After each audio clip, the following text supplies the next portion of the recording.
Assalamualaikum warahmatullahi wabarakatuh.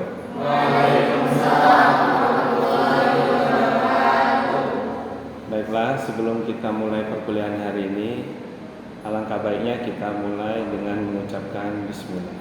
Bismillahirrahmanirrahim. Baiklah, sebelumnya sudah ada yang kenal dengan saya? Belum ya? Oke. Saya akan memperkenalkan diri. Perkenalkan, nama saya Kevin Kurniawansyah, lahir di Yogyakarta 17 Juni 1993. Kesannya masih muda. Jenjang pendidikan S1 saya mengambil jurusan Teknik Informatika di Stikom Dinamika Bangsa atau yang lebih dikenal sekarang dengan Universitas Dinamika Bangsa. Dan saya lulus S1 itu pada tahun 2015. Untuk magister saya mengambil magister Sistem Informasi di kampus yang sama dan lulus pada tahun 2018. Sedangkan untuk karir saya menjadi dosen di Universitas Muhammadiyah Jambi itu mulai dari tahun 2019 sampai dengan sekarang, dan diberikan amanah menjadi kepala lab komputer Universitas Muhammadiyah Jambi dari tahun 2021 hingga sekarang. Ya, saya rasa perkenalan diri saya cukup ya? Cukup. Oke. Selanjutnya kita akan membahas alur dalam perkuliahan di mata kuliah algoritma dan pemrograman. Ya. Alur yang pertama itu perkenalan mata kuliah, itu yang sedang kita lakukan saat ini. Ya. Di perkuliahan ini kita memiliki kurang lebih 16 pertemuan, yang dimana 2 diantaranya itu ialah UTS dan UAS.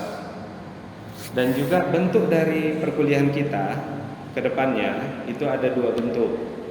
Yang pertama kuliah dan diskusi, itu seperti yang kita lakukan di kelas seperti ini. Dan yang kedua itu ada praktikum yang akan kita lakukan nanti di ruang lab komputer. Ya, untuk praktikum sendiri itu kita akan mempraktekkan bahasa pemrograman C++. Ya, aplikasi yang kita gunakan itu Dev C++. Ya. Dan juga nanti ke depannya kita akan mengadakan pembentukan kelompok. Ya. Tujuannya apa? Kita akan menjawab atau menyelesaikan studi kasus per kelompok, dan nantinya per kelompok juga akan menampilkan hasil dari pemecahan studi kasus yang diberikan di depan kelas tentunya. Dan yang terakhir, target dari mata kuliah kita ini, setiap mahasiswa itu dituntut bisa membuat program komputer sederhana, tentunya menggunakan bahasa C++, dan menerapkan algoritma secara runtun di program yang dibuat. Ya, sampai sini paham ya alur perkuliahan kita ya? Oke, kalau paham kita lanjut ke sistem penilaian. Untuk sistem penilaian ini sebenarnya sudah ada ketentuan dari kampus ya, yang dimana ada terdiri dari 6 kriteria yang dinilai. Yang pertama itu sikap, ya, itu poinnya 15%. Ada tugas itu 10%, UTS itu 10%, UAS 20%, keterampilan umum 20%, dan keterampilan khusus 25%. Terus muncul pertanyaan, terus cara penilaiannya seperti apa, Pak? Untuk sikap ini dinilai dari kedisiplinan kalian, dilihat dari absen, ya, kehadiran kalian. Dan juga secara observatif akan saya perhatiin sikap kalian selama di perkuliahan. Ya, jadi total nilai itu nanti 15% dari total keseluruhan nilai kalian pada nilai akhirnya nanti. Ya, dan untuk tugas itu di setiap pertemuan itu kita pasti akan saya berikan tugas kalian, ya. Dan saya harap tugasnya itu selalu dikerjakan, karena perhitungannya Di setiap berapa jumlah tugas yang saya berikan itu saya totalkan dan akan kita ambil rata-ratanya itu menjadi 10% dari nilai akhir kalian. Jadi kalau tidak mengerjakan maka berkuranglah nilai akhir kalian. Ya. Selanjutnya UTS. UTS ya seperti pada umumnya kita akan mengadakan tes di tengah-tengah semester untuk menguji seberapa paham dan seberapa banyak yang kalian dapatkan dari mata kuliah ini. Ya, kalau untuk itu bisa dalam bentuk teori, tesnya berupa uraian atau bahkan bisa dalam bentuk praktikum. Ya, dan itu poinnya 10%. Dan untuk UAS ya itu kita sama-sama tahu, UAS diambil di akhir semester. Hanya saja untuk UAS itu punya ketentuan yang bisa dibilang tidak tertulis, ya. Mahasiswa yang absensinya kurang dari 75% itu tidak dapat mengikuti UAS. Dan perlu kalian ingat, poin UAS itu 20%, ya. Jadi saya harap mohon perhatikan kehadirannya karena berpeluang kehilangan 20% dari nilai akhir kalian. Selanjutnya keterampilan umum. Nah, untuk keterampilan umum ini yang dinilai itu dari cara berpikir kalian yang kritis. Ya, di kelas apabila disajikan materi, kritis atau enggaknya itu saya bisa lihat. Ya, saat diskusi itu bisa dilihat cara berpikir kalian kritis atau enggak. Ya, dan tentu saja komunikasi kalian di dalam kelas. Itu dinilai pada keterampilan umum, ya. Selanjutnya keterampilan khusus. Nah, ini yang paling besar persentasinya dibanding yang lain. Ya, ini nilai poinnya 25%. Apa yang dinilai itu, Pak? Keterampilan khusus itu yang dinilai sesuai dengan target akhir perkuliahan ini, yaitu kemampuan kalian dalam membuat program sederhana dan menerapkan konsep algoritma di dalam. Ya, makanya disebut keterampilan khusus. Paham sampai sini ya? Oke, kalau sudah paham, kayaknya kita bisa masuk ke materinya. Karena nama mata kuliah kita ini algoritma dan pemrograman, maka muncullah pertanyaan, apa itu algoritma? Ya, algoritma merupakan sebuah urutan atau alur dan langkah-langkah dalam menyelesaikan dan memahami permasalahan yang bersifat logis dan sistematis. Perhatikan di sini, saya buat warna merah di bagian logis dan sistematis. Karena apa? Algoritma hanya berlaku untuk permasalahan yang sifatnya logis. Ya, kalau sifatnya yang non logis, algoritma tidak akan bisa menyelesaikan permasalahan itu. Ya, logis itu paham ya, masuk ke akal. Ya, jadi kalau permasalahan yang nggak masuk ke akal, nah itu tidak bisa diselesaikan dengan algoritma. Oke, secara nggak langsung sebenarnya kita sehari-hari dalam kehidupan sehari-hari kita sudah menerapkan kaidah-kaidah algoritma. Ya, contoh. Ini tahu gambar apa? Mie instan. Kita nggak di endorse, jangan nyebut merek. Mie instan. Oke. Nah, ada yang belum kenal mie instan? Udah kenal semua lah ya, saya rasa kan.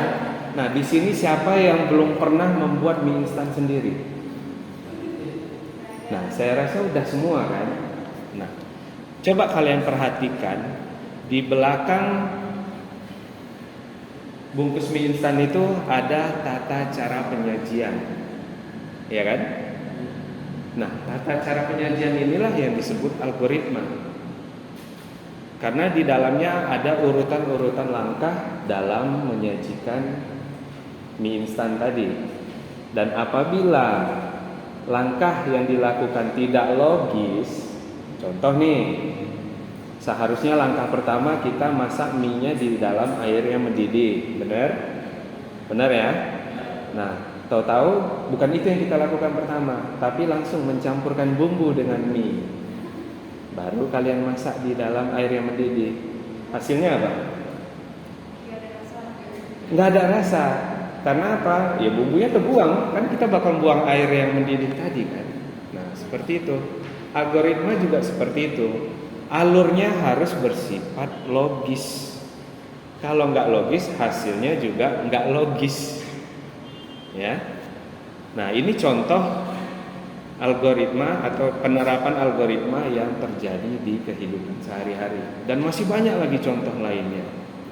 Seperti halnya saat kalian datang ke kampus tadi dari rumah misalnya, itu kan ada langkah per langkahnya. Salah satu langkah aja itu belum tentu kalian bisa sampai sini. Misalnya sebelum ke kampus nih, menuju kampus, buka dulu pintu rumah, keluarkan motor misalnya ya kan. Nah kalau keluarkan motor dulu baru buka pintu rumah kan nggak logis, ya kan? Nah itu algoritma itu alurnya harus logis. Itu dulu yang pertama, baru sistematis. Ya, sistematis setelah langkah pertama, langkah kedua, habis langkah kedua, langkah ketiga dan begitu seterusnya. Itu yang dimaksud algoritma. Ya. Ciri-ciri algoritma.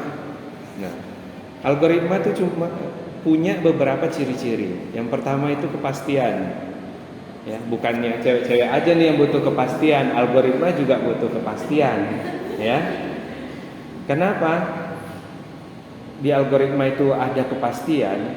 Yang dimaksud kepastian itu langkah per langkahnya itu harus dijabarkan, harus pasti. Kalau setelah langkah yang pertama ini harus langkah yang kedua. Kalau dilakukan langkah yang ketiga tidak akan jalan. Gitu, ya. Maksud kepastian di algoritma itu yang seperti ini. Ya, sama halnya lah kalau yang cewek. Ya kita ini berhubungan, terus kepastiannya nikah atau enggak nih.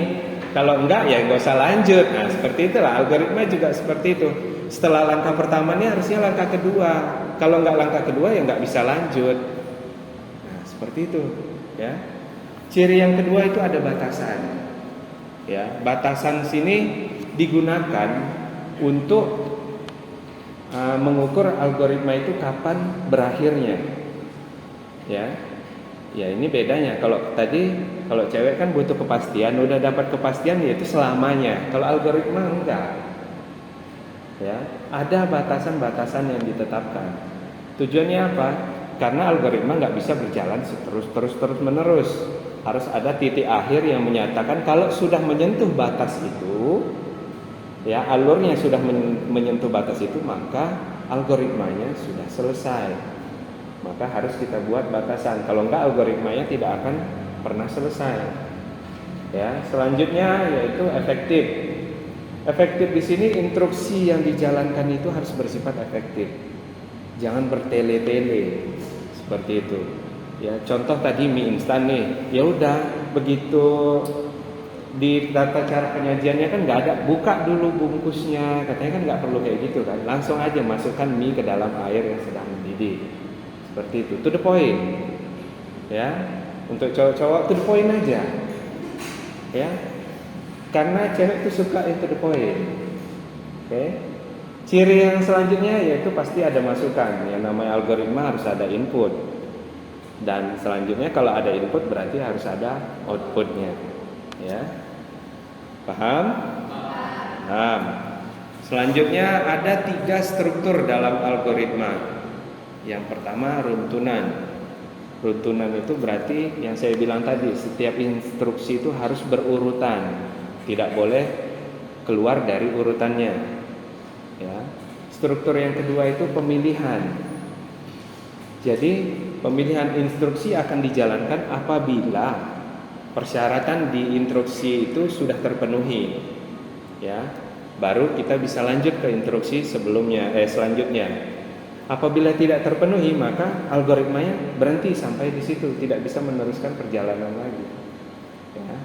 Sama halnya lah, kalau nih kriteria cowok nih sesuai, oke, lanjut. Ketemu orang tua senang, oke, lanjut. Pekerjaannya bagus, oke, lanjut ke jenjang pernikahan. Seperti itu. Kalau ini cowok kriteria oke, bagus, orang tua nggak setuju, itu belum tentu bisa lanjut, ya. Dan yang terakhir strukturnya yaitu pengulangan. Maksud pengulangan di sini bukan algoritmanya diulang-ulang terus dari awal ke akhir, bukan. Tapi instruksi yang sudah pernah kita lakukan di atas, kita bisa lakukan lagi di bawah sampai nanti ketemu titik batasnya. Ya, jadi yang dimaksud perulangan di sini instruksi dalam algoritmanya, bukan algoritmanya yang terus berulang, itu namanya nggak berhenti-berhenti. Ya, paham sampai sini ya? Baik. Kita masuk ke dalam penulisan algoritma atau sering disebut notasi algoritma. Dalam penulisan algoritma itu sebenarnya nggak ada hal yang baku di dalam menuliskannya. Jadi nggak ada ketentuan khusus dalam algoritma itu harus seperti ini ditulis. Nah, itu nggak ada. Ya, itu termasuk hal yang dibebaskan. Karena apa? Penulisan algoritma itu bukan suatu bentuk ada bahasa dalam program.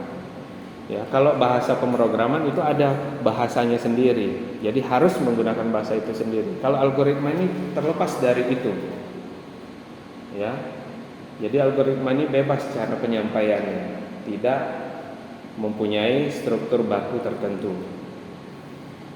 Tapi yang namanya kebebasan harus kita atur juga, ya. Jadi dalam penulisan algoritma itu harus mematuhi aturan-aturan dan kaidah-kaidah algoritma agar menghindari kekeliruan. Ya.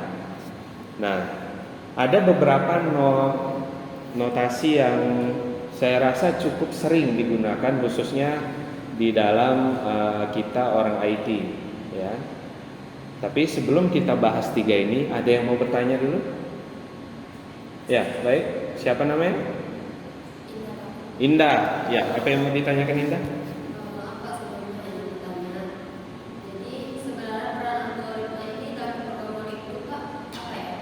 Oke.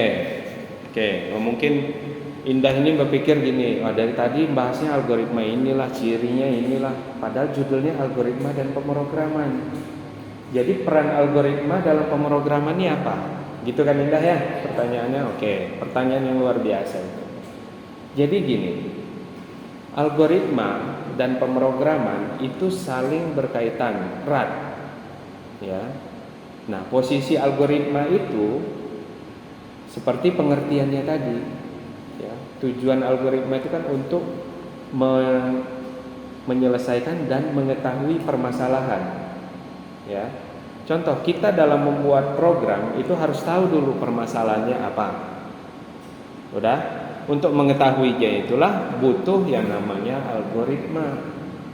Untuk menggambarkan, permasalahan yang terjadi itu seperti ini. Solusinya, alurnya seperti ini. Setelah diketahui alurnya, barulah kita bisa buat programnya. Ya, paham Indah ya? Jadi peran algoritma dalam pemrograman itu, algoritmanya dulu dibuat, baru bisa dilakukan pemrograman. Ya, paham sampai sini? Oke, kita lanjutkan. Lanjut. Notasi yang sering digunakan dalam pembuatan algoritma ini ada 3. Yang pertama itu kalimat deskriptif, yang kedua adalah flowchart, dan yang ketiga pseudocode. Kita masuk ke kalimat deskriptif. Saya rasa kalau kalimat deskriptif ini kalian juga cukup paham lah. Karena contoh kita di awal tadi yang kalimatnya apa?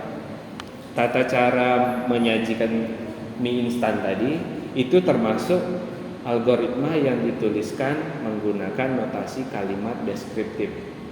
Ya.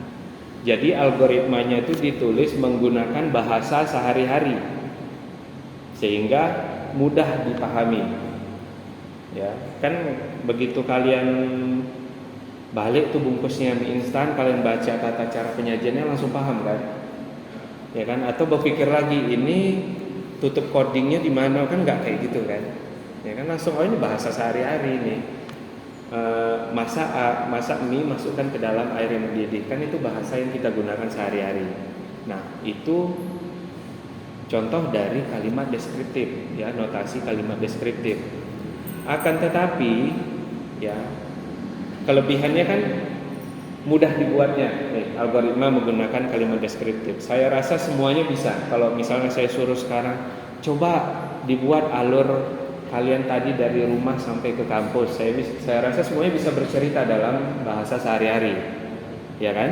Benar. Akan tetapi bahasa sehari-hari ini terkadang mempunyai makna yang ambigu, ya kan? Tahu makna yang ambigu? Ya, maknanya itu lebih dari satu, seperti itu. Sehingga orang yang membaca ini bisa salah memahami makna yang kita maksud dari algoritma tadi. Kalau kita membuatnya dengan notasi kalimat deskriptif, ya, kelebihannya ya memang mudah membuatnya. Tapi kekurangannya karena ini menggunakan bahasa sehari-hari, sering terjadi ambigu di dalam makna kata-katanya, sehingga kadang tidak mencapai apa yang diinginkan, seperti itu, ya. Adapun struktur dalam penulisan kalimat deskriptif itu terdiri dari 3. Yang pertama itu head. Head itu ya judulnya, ya, judul dari algoritma yang akan kita gunakan. Selanjutnya itu ada deklarasi. Deklarasi itu berarti bagian yang isinya itu jenis-jenis variabel yang akan digunakan di dalam algoritma kita. Ya, dan yang terakhir deskripsi itu berisi prosedur-prosedur yang digunakan dalam penyelesaian masalahnya. Sampai sini udah mulai bingung? Udah mulai bingung ya? Oke. Kita kasih masuk ke contoh aja biar mudah. Nah, perhatiin di depan ini algoritma luas persegi panjang. Ya, yang simpel aja kita ambil contohnya. Nah, di sini program menghitung luas persegi panjang ini komentar nih. Ya. Jaket tadi itu yang ini, algoritma luas persegi panjang. Ini yang kita maksud dengan struktur head tadi, ya, judul dari algoritmanya. Nah, ini keterangannya aja, komentar gitu, biar lebih mudah memahami. Selanjutnya tadi ada deklarasi. Nah, deklarasi itu disinilah kita menentukan variabel-variabel apa aja yang kita gunakan. Contoh, untuk menghitung luas persegi panjang, rumusnya apa? Ada yang tahu? Panjang kali lebar. Nah, ayo. Atau ada yang ngomong sisi kali sisi kali sisi. Jadi, atau ada setengah alas kali tinggi pak gitu. Jadi yang benar yang mana? Panjang kali lebar. Berarti ada berapa variabel di dalam itu, di rumusnya itu. Yang pertama panjang, ya, panjang. Kan kita ini kan dalam menghitung luas berarti kita menggunakan bilangan, ya. Dan bilangannya biasanya berbentuk bulat karena kebanyakan luas itu tidak berbentuk desimal, ya. Jadi dideklarasikan dulu variabel panjang. Tipe datanya apa? Integer. Integer ini untuk menentukan tipe data bilangan bulat, ya. Nanti di pertemuan selanjutnya kita akan membahas tipe data. Dan selanjutnya ada variabel lebar, ya. Lebar juga tipe datanya integer, ya, karena dia menyimpan nilai bilangan bulat. Dan yang terakhir ya pasti luas, karena itu yang kita cari. Dan dengan tipe data yang sama, bilangan bulat juga integer, ya, itu dideklarasi. Nah, setelah dideklarasikan variabelnya, maka langkah terakhir itu dideskripsikan prosedur-prosedurnya. Prosedur yang pertama, kita baca dulu berapa nilai panjang. Ya kan, baca di sini maksudnya kita simpan dulu nilai panjang. Misal kita ambil contoh 10 nih, berarti simpan nilai panjang 10, nilai lebar 10 misalnya. Ya kan? Nah, selanjutnya prosedur selanjutnya kita hitung luas panjang kali lebar. Nah, kita masukkan nilai panjang, kita masukkan nilai lebar, dikalikan, maka prosedur selanjutnya yaitu tampilkan luas panjang. Luas ini yang kita hitung tadi, ya. Barulah prosedurnya selesai. Mudah kan?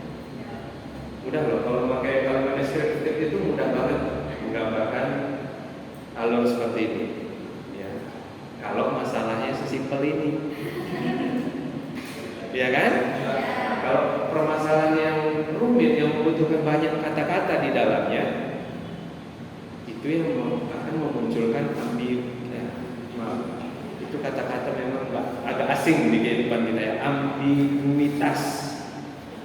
Ya. Jadi bermakna lebih dari satu, seperti itu. Ya. Oke, sampai sini dulu pembahasan kita hari ini. Sebelum ditutup, ada yang mau bertanya lagi? Oke, Iqbal. Waalaikumsalam. Nama saya Iqbal Reza. Oke. Ini Pak, jadi di antara beberapa notasi algoritma yang sering digunakan untuk pelajaran program itu, yang mana? Oh, Iqbal mengacu pada 3 notasi yang di awal tadi saya jelaskan ya. Itu ada kalimat deskriptif, ada flowchart, ada pseudocode. Ya. Nah, karena hari ini kita membahas sampai kalimat deskriptif dulu, ya, masih ada flowchart dan pseudocode. Tapi saya kasih gambaran yang umum digunakan dalam pemrograman ya. Ya kan? Iqbal ya, dalam pemrograman itu notasinya apa, Pak?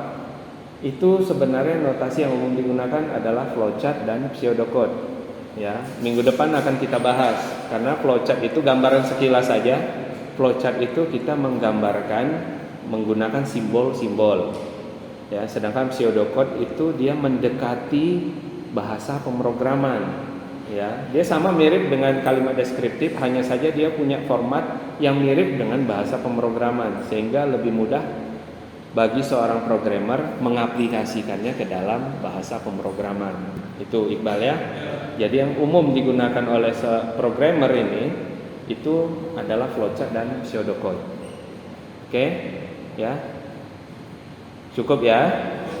Cukup ya sampai sini ya. Oke. Sebelumnya saya ucapkan terima kasih sudah berpartisipasi dalam kelas ini. Dan oh ya, ketua kelasnya siapa di sini? Indah ya? Oke. Untuk ketua kelas minggu depan saya minta tolong ingatkan kawan-kawannya untuk masuk di hari yang sama dan di kelas yang sama dan di jam yang sama. Ya, kita akan melanjutkan perkuliahan minggu depan. Ya. Oke, paham ya sampai sini? Oke, kalau gitu mari kita tutup perkuliahan hari ini dengan mengucapkan alhamdulillah. Saya tutup. Wassalamualaikum warahmatullahi wabarakatuh. Waalaikumsalam.